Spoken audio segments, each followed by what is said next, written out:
39 सालों से पश्चिमी उत्तर प्रदेश और पूरे देश में किसान समाज, पिछड़े समाज में हमारे घर में ब्लॉक प्रमुख, विधायक, MLA, MLC, chairman district board, Uttar Pradesh सरकार में मिनिस्टर और एमपी लगातार हम लोग रहते आए हैं।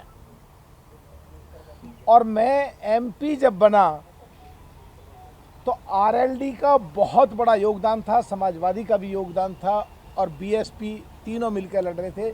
जब मैं एमपी बना, जयंत जी की बहुत महत्वपूर्ण भूमिका थी। जयंत जी ने मेरे लोकसभा के 5 विधानसभाओं में, अलग अलग विधानसभाओं में बड़ी बड़ी मीटिंग करी। यही कारण था कि पिछले 25 सालों से पश्चिम उत्तर प्रदेश में मेरे पूरे होर्डिंग पुते हुए पटे पड़े रहते थे और एमपी जीतने के बाद एक बार भी मेरा होर्डिंग किसी ने नहीं देखा, क्योंकि पार्टियां अलग हो गई थी और मलूक नागर 3 पार्टियों से एमपी बना हुआ था। आरएलडी का उस पर फोटो ना हो या जो दूसरी पार्टी से जीता उसका फोटो ना हो तो मेरे होर्डिंग नहीं लगे थे। चाहे संसद रही हो, चाहे देश के राष्ट्रीय नेशनल चैनल रहे हों, हमेशा मैंने जब भी जरूरत पड़ी कुमारी बहन मायावती जी के साथ जैन जी की तारीफ की और जब जब भी जरूरत पड़ी देश की संसद में खड़े होकर party, politics, MLA, MP, minister सबसे ऊपर उठ के देश के लिए क्या ज़रूरत थी, अगर देश के लिए सरकार ने अच्छा काम करा तो खुल के हमने तारीफ करी और अगर सरकार के काम में कहीं खामियां थीं तो आराम से उन कमियों का उजागर करा। लड़े, जूझे, भिड़े, टकरे। कांग्रेस की तरह हम कभी सीटें खाली नहीं पड़ी रही। इसीलिए 17वीं लोकसभा में 864 इशू रेज करे हैं मैंने, जो 17वीं लोकसभा का ऐतिहासिक रिकॉर्ड है। और उन सारे देश के लिए काम करने में उस दिन भी जयंत जी की भूमिका थी। जयंत जी के सहयोग से 2004 में मैं एमपी लड़ा। इनके नेतृत्व में मैंने आरएलडी में पहले युवा राष्ट्रीय लोकदल में काम करा। जो ये कहते थे जब भी मैं वही करता था और आज के परिवेश में मुझे ऐसा लगा। और खास करके बीएसपी के बारे में कुछ कहना चाहता हूं। 18 साल से 2006 से लेके मैं बीएसपी में हूं, करीब 18 साल होने में राजनीतिक हैसियत, सामाजिक हैसियत और दूसरी हैसियत जो राजनीति में जरूरत पड़ती हैं, वो कवाल गांव मुजफ्फरनगर में जहां वो हिंदू मुस्लिम झगड़ा हुआ था, वो मेरे क्षेत्र में बिजनौर लोकसभा में आता है।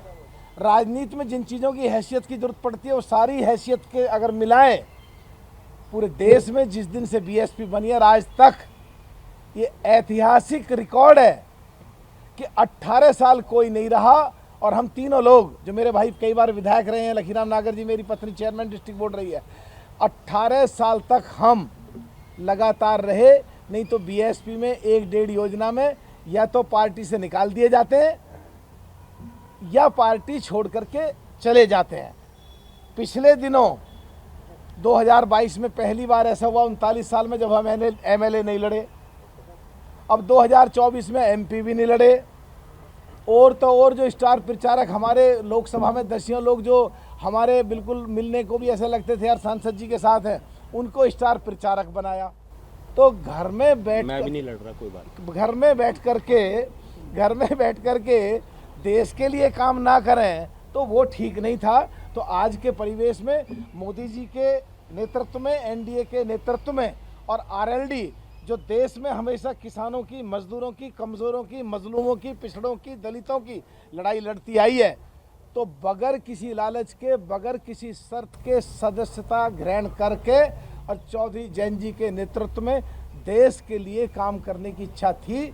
मैंने रिक्वेस्ट करी, इन्होंने स्वीकार करी। अब आपके बीच में है और ये हरा पट्टा पहन करके, और जो देश की संसद में एक ऐतिहासिक रिकॉर्ड है, जो 1953 में चौधरी ब्रह्म प्रकाश जी ने एक रैली में कहा, जो 1955 में बाबा अंबेडकर साहब ने एक रैली में कहा, जो 89 में केसी त्यागी ने एक चिट्ठी लिख करके कहा, जो 2012 में कुमारी बहन मायावती ने प्रस्ताव पास करके भेजा, पार्लियामेंट में 2 बार, अब तो 3 बार हो गया, 3 बार पश्चिमी उत्तर प्रदेश को अलग बनाने की आवाज़, या लोकदल की थीम, या लोकदल की रीढ़ की हड्डी, या लोकदल की सोच केवल और केवल पार्लियामेंट में मैंने उठाई है।